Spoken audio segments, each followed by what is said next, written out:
നമസ്കാരം, news prime മലയാളത്തിലേക്ക് സ്വാഗതം. 2029 മുമ്പേ ലോക്സഭാ തെരഞ്ഞെടുപ്പ് നടക്കുമോ?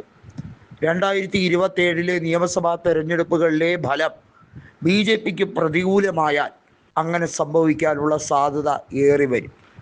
BJPയുടെ ഇപ്പോഴത്തെ കച്ചിത്തുരുമ്പ് എന്ന് പറയുന്നത് ബീഹാറിലും ബംഗാളിലും അടക്കം നിരവധി സംസ്ഥാനങ്ങളിൽ ആദ്യമായി മുഖ്യമന്ത്രിമാരെ സൃഷ്ടിച്ചെടുത്തതിൻ്റെ അഹങ്കാരമുണ്ട്, ഹുങ്കുണ്ട്.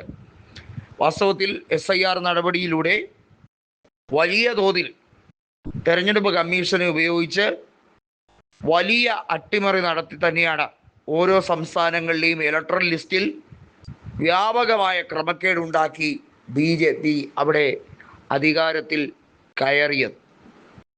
ഇത് തടയാൻ താൽക്കാലികമായി പ്രതിപക്ഷത്തിന് ശക്തിയില്ല എന്ന് കരുതി BJP ഇത് ആവർത്തിച്ചുകൊണ്ടേയിരിക്കുകയാണ്.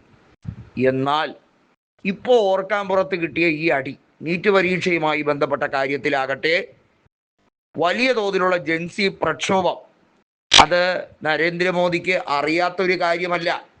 തൊട്ടയൽ രാജ്യങ്ങളിൽ ജൻസി പ്രക്ഷോഭം കൊണ്ടുണ്ടായ പ്രശ്നങ്ങൾ, അവിടുത്തെ അധികാര കസേരയിൽ ഇരുന്നവർ നാട് വിടേണ്ട അവസ്ഥ ഉണ്ടായ സാഹചര്യങ്ങളെക്കുറിച്ച് നമുക്കറിയാം.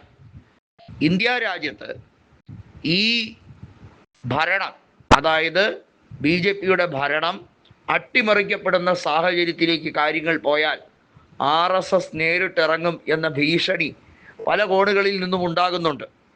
അതായത് ഇപ്പോഴത്തെ കേന്ദ്ര ഹ്യൂമൻ റിസോഴ്സ് വകുപ്പ്, അതായത് വിദ്യാഭ്യാസ വകുപ്പ് ഉൾപ്പെടെ കൈകാര്യം ചെയ്യുന്ന പ്രഹ്ലാദ് ജോഷി എന്ന RSSകാരൻ മുനവെച്ച രീതിയിലൊരു ഡയലോഗ് അടിക്കുകയാണ്.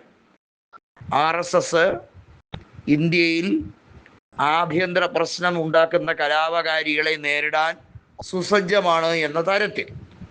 പക്ഷേ ഈ പ്രക്ഷോഭം ഉണ്ടാക്കുന്ന ആളുകളിൽ പെട്ട പലരും പഴയ RSSകാരുമായി ബന്ധമുള്ളവർ, അല്ലെങ്കിൽ അവിടുത്തെ കുടുംബ പശ്ചാത്തലത്തിൽ നിന്ന് വന്നവർ ഒക്കെയാണ്. എഴുത്തുകാരിയായ അരുന്ധതി റോയ് പറഞ്ഞൊരു കാര്യമുണ്ട്. നരേന്ദ്രമോദിയെ അധികാരത്തിലേറ്റാൻ രാപ്പകലോളം പണിയെടുത്ത പല പ്രവർത്തകരുടെയും മക്കൾ ഇന്ന് ഈ ജൻസി പ്രക്ഷോഭത്തിൻ്റെ ഭാഗമായി നരേന്ദ്രമോദിയെ താഴെ ഇറക്കാൻ ആഗ്രഹിക്കുന്നവരാണ്.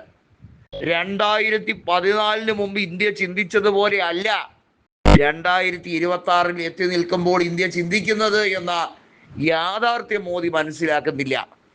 നീണ്ട വ്യാഴവട്ടക്കാലം, ഈ 12 കൊല്ലത്തിലധികം കാലം ഞെളിഞ്ഞ് അധികാരത്തിലിരുന്ന നരേന്ദ്രമോദി ഇന്ത്യയിൽ നടത്തിയ ഭരണപരിഷ്കാരങ്ങളെക്കുറിച്ച് ഒരു നേർരേഖ പരിശോധിക്കുമ്പോൾ തങ്ങൾക്ക് മനസ്സിലാകുന്നു പമ്പര വിഡ്ഢിത്തമായി പോയി.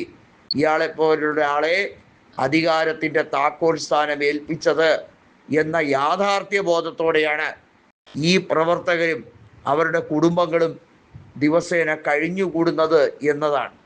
അവർക്ക് പശ്ചാത്താപമുണ്ട്, അവർക്ക് തെറ്റ് തിരുത്തണമെന്നാഗ്രഹമുണ്ട്, അവർക്ക് തെറ്റ് തിരുത്താൻ ഒരു അവസരം, ഒരു കോമൺ പ്ലാറ്റ്ഫോം ഒരുങ്ങിയിരിക്കുന്നു.